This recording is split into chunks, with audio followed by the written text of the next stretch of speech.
Instruction को check करने के लिए कुछ क्वेश्चंस पूछिए। आपको क्या करना है, कौन सा पृष्ठ हम सब लोग खोलेंगे, उसमें जो चित्र दिया गया है उसमें हमें क्या करना है, रंग भरना है या कुछ लिखना भी है। जैसे जब आप चेकिंग क्वेश्चंस बच्चों से पूछेंगे और बच्चे कहेंगे सर जी मैडम जी हमको ये करना है, तो आपको पता चल जाएगा कि जो निर्देश मैंने दिया है वो स्पष्ट तरीके से बच्चों तक पहुंच गया है। अब आप कहिए ठीक है, तो फिर आप इसके अनुसार काम शुरू कीजिए। और ये बहुत जरूरी होता है अपने बच्चों से कक्षा कक्ष में कि जो भी इंस्ट्रक्शन, जो भी निर्देश हम दे रहे हैं वो एकदम क्लियर होना चाहिए और बच्चों तक उसी रूप में पहुंचना चाहिए जिस रूप में हम उनको साझा कर रहे हैं। एक और चीज है, जब आप अभ्यास प्रश्नों को बच्चों के साथ हल कर रहे हैं, उनके कार्यों को देख रहे हैं, अवलोकन कर रहे हैं, तो हमेशा एक बात कही जाती है, प्रशंसा की संस्कृति। इसको अपनाने की आवश्यकता है और विशेष रूप से छोटे बच्चों के साथ। एक शिक्षक बच्चों के साथ रिजेक्शन मेथड में कभी भी सफल नहीं हो सकता। बच्चों ने जो भी कार्य किया है उसके लिए उनको पुनर्बलन चाहिए, उनको एक सकारात्मक प्रतिपुष्टि चाहिए। इसलिए यह बहुत ही आवश्यक है कि जब हम बच्चों के साथ अभ्यास कार्य करा रहे हैं तो जब बच्चों ने कुछ कार्य करके शिक्षक के सामने रखा, जिसको हम कहते हैं गलत है सही है, जो भी स्थितियां हैं, थोड़ा सा उसने प्रयास किया, बहुत अच्छा प्रयास किया, लेकिन एक शिक्षक को हर एक बच्चे के साथ पहले कनेक्ट होने की आवश्यकता है, जो जिसको हम कह रहे हैं सीडीसी फॉर्मेट। ये सीडीसी फॉर्मेट हर क्षेत्र में, कक्षा कक्ष में ही नहीं, ये समाज में, हमारे परिवार में, लोगों के बीच, कार्यालय में, हर जगह यह फॉर्मेट जो है कार्य को बेहतर बनाने में मदद करता है, अधिगम को बेहतर बनाने में मदद करता है और संबंधों को, जैसे कि बच्चों के बीच में और शिक्षक के बीच में एक जो मित्रवत संबंध होता है उसको बेहतर बनाने में मदद करता है। तो शिक्षक से यह अपेक्षा होती है कि बच्चे जब अभ्यास कार्य को करके और शिक्षक के सामने रखें, शिक्षक उसका अवलोकन करें, तो पहले वो कनेक्ट हो। कनेक्ट होने का तात्पर्य पहले वो बच्चों को एप्रिसिएट करें उनके प्रयासों के लिए, जो भी उन्होंने प्रयास किया है।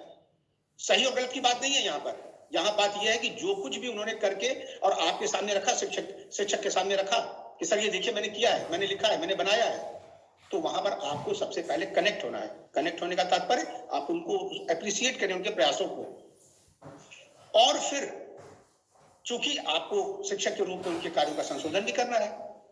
जो छोटी मोटी बच्चे गलतियां कर रहे हैं उनको भी आपको ठीक करना है, तो फिर आप वहां पर डिस्कनेक्ट होइए और फिर बात आप कर सकते हैं कि बेटा इसको ऐसे नहीं, ऐसे लिखा जाता है, अगर आप इसको ऐसे बना दें, इसका आकार ऐसे बना दें तो और बेहतर हो सकता है, यहाँ पर जो आपने मात्रा लगाई है इसको और इस तरीके से लगाया जा सकता है, ये वाला तरीका शायद सही है। तो इस तरीके से आप डिस्कनेक्ट हो गए और अपनी बात आपने कर दिया। बच्चों को भी लगा कि हमारे सर ने हमारे कामों को एप्रिसिएट किया, हमारी मैडम ने हमारे कार्यों को एप्रिसिएट किया, और फिर वो उन्होंने जो संशोधन किया उसको बड़े आसानी से एक्सेप्ट कर लेगा।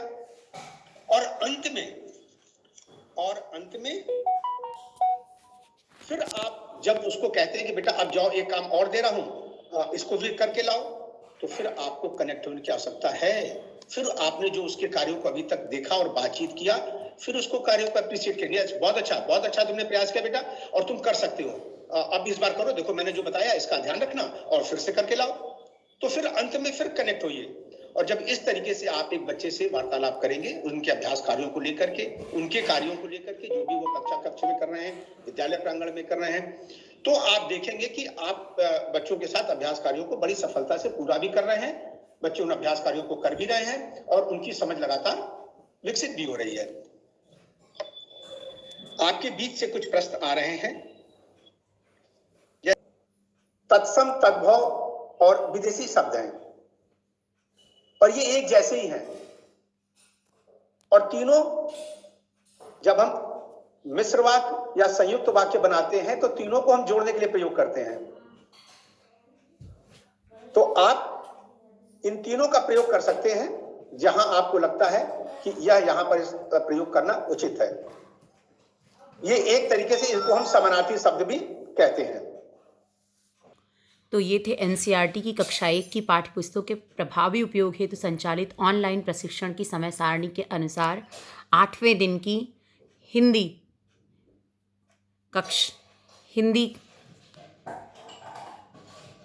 ट्रेनिंग सेशन की लाइव रिकॉर्डिंग, जिसमें हमने देखा कि अभ्यास प्रश्न पर हम कैसे ट्रेनिंग देंगे। थोड़ी देर बाद हम जानेंगे आकृतियों की पहचान और पैटर्न पर मैथ्स में कार्य, और उसके बाद फिर डेमोन्स्ट्रेशन इन इंग्लिश में लेसन प्रोज। धन्यवाद। आपका दिन शुभ हो। नमस्कार।